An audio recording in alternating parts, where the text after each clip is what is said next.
வணக்கம். நான் உங்கள் அன்பான சயின்டிஃபிக் வேதிக் அஸ்ட்ராலஜர் அஸ்ட்ரோரஞ்சி பேசுகிறேன். நல்லது நினைப்போம், நல்லதே நடக்கும். தொடர்ந்து நம்மளுடைய சேனல்ல வரக்கூடிய வீடியோஸ்லாம் பார்த்தீங்கன்னா, சயின்டிஃபிக் வேதிக் அஸ்ட்ராலஜி முறையில எந்த விதத்திலும் நம்ம மூட நம்பிக்கைக்குள்ள போகாமல், உள்ளது உள்ளவாறு பார்த்துக் கொண்டிருக்கிறோம். அந்த வகையில இந்த வீடியோல நம்ம என்ன பார்க்க போறோம்னா, மிதுன ராசிக்காரர்களுக்கு ஜூலை 2025 எத்தகைய ஒரு மாதமாக இருக்கப் போகிறது? பலாபலன்கள் எப்படி இருக்கப் போகுது? வாழ்க்கையோட மாற்றங்கள் எப்படி இருக்கப் போகுது?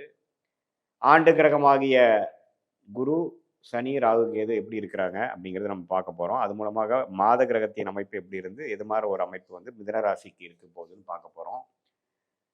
அதுக்கு முன்னாடி நம்மளோட சேனல் ஃபர்ஸ்ட் டைம் வரவங்க மறக்காம சப்ஸ்கிரைப் பண்ணுங்க. ஏன்னா தொடர்ந்து நம்மளுடைய சயின்டிஃபிக் வேதிக் அஸ்ட்ராலஜி முறையில எந்த விதத்திலும் மிகைப்படுத்தாத கருத்துக்கள், மூடநம்பிக்கையில் போகாமல் கர்மா எப்படி செயல்பட போகிறது, உங்களுடைய வாழ்க்கை சம்பவங்கள் எப்படி உருவெடுக்கப் போகிறது, அதுக்கு இந்திய வேத ஜோதிடம் ஒளி தத்துவம் எப்படி நமக்கு உறுதுணையாக இருக்க போகிறதுங்கிறத துல்லியமாக பார்க்க போறோம்.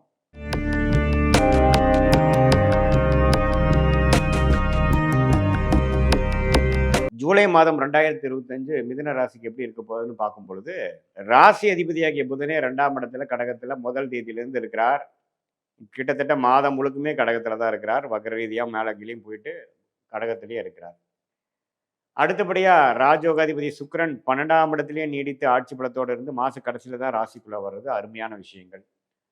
ஸோ அது என்ன கொடுக்குதுன்னா 12ஆம் வீட்ல சுக்கிரன் இருக்கும் பொழுது நல்ல ஒரு சுப விஷயங்கள், சுப செலவுகள், ஆ முன்னமே வந்து உங்களுடைய வசதி வாய்ப்புகளுக்கும், மத்த எல்லா ஒரு சுகத்துக்கும் ஒரு நல்ல அமைப்பு குடுக்கக்கூடிய அமைப்பு தான் அது. ஏன்னா, எந்த விதத்திலயும் பெரிய பாதிப்பு இல்ல.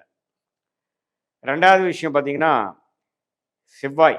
செவ்வாய் வந்து 3ஆம் இடத்துல நட்பு வீட்ல இருக்கிறது தப்பு இல்லைங்க. 6ஆம் வீட்டுக்கு கனெக்ட் ஆனாலும், நட்பு வீட்ல செவ்வாய் கடகத்துல இவ்வளோ நாளா இருந்து சிம்மத்துக்குள்ள வருவது அருமையான விஷயம். ராகு பார்த்தீங்கன்னா 9ஆம் இடத்துக்குள்ள வர்றது, இருக்கிறது தப்பில்ல. கேது 3ஆம் இடத்துல செவ்வாயோட சேர்றதும் நல்ல விஷயம். ஸோ, இப்போ 10ஆம் இடத்துல சனி இருக்கிறனால, உங்களுடைய தொழில், வேலையில முன்னேறக்கூடிய அமைப்பு, முன்னேறக்கூடிய ஃபோக்கஸ் ரொம்ப அதிகமா இருக்கும். இப்போ இந்த ஏப்ரல், மே மாதத்துலேருந்தே உங்களோட தொழில், வேலையில நெறைய மாற்றங்கள். இப்போ பார்த்தீங்கன்னா, அடுத்தது ஜெயிக்கிறதுக்கு என்ன வழி? நீங்க வந்து என்ன ஒரு துறையிலயாவும் இருக்கலாம். மீடியா துறையில இருக்கலாம், ஒரு கடை வச்சிருக்கலாம், வியாபாரியா இருக்கலாம், வேலையில இருக்கிறவங்களா இருக்கலாம், ஒரு எழுத்தாளரா இருக்கலாம்,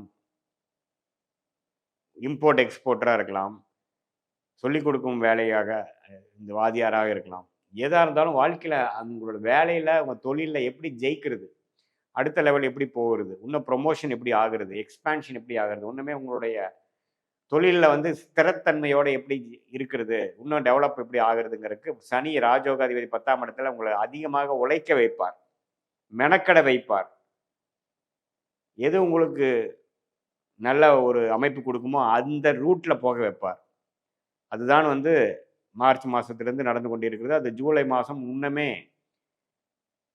இந்த மார கிரகங்கள் சூரியன், குரு பார்த்தீங்கன்னா, ராசிக்குள்ளேயே வந்துட்டார். சூரியன், குரு வருவது இதுவரை பார்த்தீங்கன்னா, கடந்த 1 வருடமாக மேஷ ராசிக்காரர்களுக்கு குரு விரயத்தையும், பிரச்சனையும் குடுத்துட்டு இருந்த மிதுன மிதுன ராசிக்காரர்களுக்கு, இப்போ ராசிக்குள்ள வந்து விரயத்தை நிறுத்தி, வேலை, தொழில் முன்னேற்றத்தை குடுக்கப் போகிறார். தப்பான வழியிலிருந்து நல்ல வழிக்கு வர வைக்கிறார். இதுவரை கடந்த 1 வருடம் பார்த்தீங்கன்னா, மே மாதம் 2025 வரை பார்த்தீங்கன்னா, விரயமோ விரயம். வீண் செலவுகள், தேவையில்லாத வேலைகள்.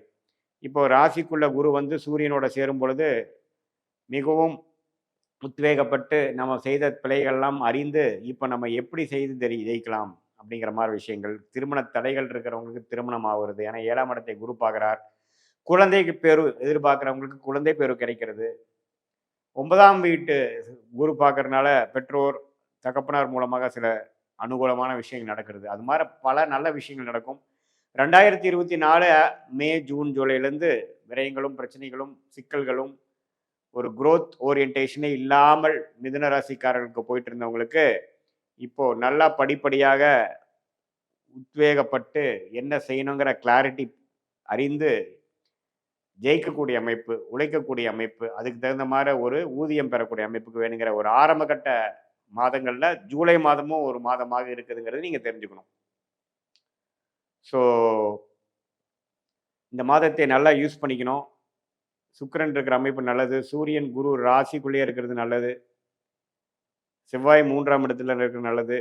சனி 10ஆம் இடத்துல இருக்கிறது நல்லது. ஸோ எல்லா கிரக அமைப்பும் ஓரளவுக்கு அனுகூலமான அமைப்பா வருவதனால, இந்த காலகட்டத்தில பார்த்தீங்கன்னா, சில முடிவுகளை எடுத்து அதை செயல்படுத்தி, வாழ்க்கையில அடுத்தடுத்து ஜெயிக்கக்கூடிய அமைப்பை நோக்கி, இந்த ஒரு 1 1/2, 2 வருஷத்துல நல்லாவே முன்னேறி வந்தாங்கங்கிற மிதுன ராசிக்காரர்களோட அமைப்பை ஊர்ஜிதப்படுத்த, உத்வேகப்படுத்த ஒரு ஆரம்ப கட்ட சில விஷயங்கள் பிளாட்ஃபார்ம் கிரியேட் பண்ணக்கூடிய ஒரு அற்புதமான மாதமாக பல மாதங்கள் ஜூன், ஜூலை, ஆகஸ்ட்ங்கிற சில மாதங்கள்ல ஜூலை முக்கியமான ஒரு மாதமாக மிதுன ராசிக்காரர்களுக்கு வருதுங்கிறது நீங்க தெரிஞ்சுக்கணும்.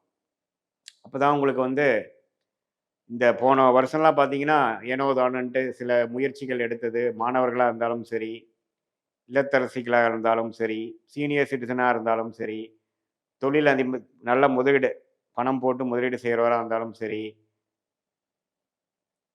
எல்லாருக்கும் பார்த்தீங்கன்னா, ஒரு மாதிரியான ஒரு சுணக்கமான ஒரு அமைப்பு தான் இருந்தது. ஆனா, இப்ப பாருங்க ஓரளவுக்கு எல்லாமே கிளாரிட்டியோட கடன் அடைவது எப்படி? போன வருஷமான கடனை அடைக்க கூடிய சில அமைப்புகள், சில திட்டங்கள், அதுக்கு தகுந்த மாரி உழைப்புகள், அதுக்கு என்ன பண்ணணுங்கிற வேணுங்கிற ஒரு விவேகமான ஒரு பிளானிங் இது எல்லாமே குடுக்கக்கூடிய அமைப்பு. அதே சமயத்தில மாணவர்களுக்கும் கொஞ்சம் நல்ல புத்தி சுவாதீனம் பழைய மாரி ஏனோ தானோன்னு இல்லாம, கேர்லெஸ்ஸா இல்லாம கொஞ்சம் பொறுப்புணர்வு வந்து வாழக்கூடிய அமைப்பு. இது எல்லாமே மிதுன ராசிக்காரர்களுக்கு அருமையாக கொடுக்கக்கூடிய ஒரு அமைப்பில தான் நம்ம வாழ்ந்துட்டு இருக்கோம். அதாவது இந்த ஜூலை மாதம் 2025 நம்ம பார்க்க போறோம்னு சொல்ல வந்தேன். ஸோ ஜூலை மாதம் 2025 வந்து ஓரளவுக்கு நல்லாவே அடித்தளத்தை கொடுக்கக்கூடிய வாழ்க்கையில அடுத்த 1 1/2 வருஷத்துக்கு முன்னேறக்கூடிய மிதுன ராசிக்காரர்களுக்கு சில பேசிக்கான சில மாற்றங்களையும், எண்ண மாற்றங்களையும், செயல் மாற்றங்களையும், அணுகுமுறை மாற்றங்களையும் கொடுக்கக்கூடிய அமைப்பு வந்து மிதுன ராசிக்காரர்களுக்கு வருதுன்னு தெரிஞ்சுக்கணும். இது பார்த்தீங்கன்னா, ஓரளவுக்கு பொதுவான பலன்கள். உங்களுடைய ஜென்ம ஜாதகத்தில என்ன தசாபுக்திகள் போகுது, நீங்க என்ன லக்னத்தில பொறந்திருக்கீங்கன்னு தெரியும் பொழுது, இன்னுமே துல்லியமான பலன்கள் நம்ம எடுத்து, எந்த நேரத்தில், எந்த தேதியில் நம்ம வந்து அடுத்தடுத்த விஷயங்கள் மாறப்போகிறது, எந்த மாரி டைம்ல உங்களுக்கு ஜாப் மாறுது, எந்த மாரி டைம்ல உங்களுக்கு தொழில் முன்னேற்றம் வருது, எந்த மாரி டைம்ல வந்து உங்களுக்கு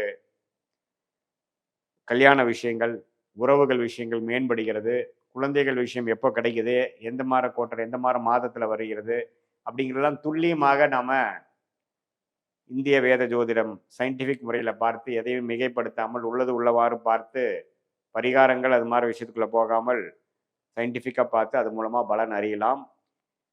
இது வந்து கோச்சார் அமைப்பும் வந்து சேர்த்து பார்க்கும் பொழுது இன்னுமே வந்து ஷார்ட் டேர்ம் என்ன, லாங் டேர்ம் என்ன, இது எல்லாமே வந்து நம்ம பிரித்து பார்த்து அது மூலமாக நீங்கள் எடுக்கக்கூடிய முடிவுகளால் வெற்றி அடையக்கூடிய அமைப்பு கட்டாயம் உண்டு. இது ஒரு பொதுவான பலன்களை நீங்க தெரிஞ்சுக்கணும். மீண்டும் மற்றொரு காணொளியில் சந்திப்போம். நன்றி, வணக்கம்.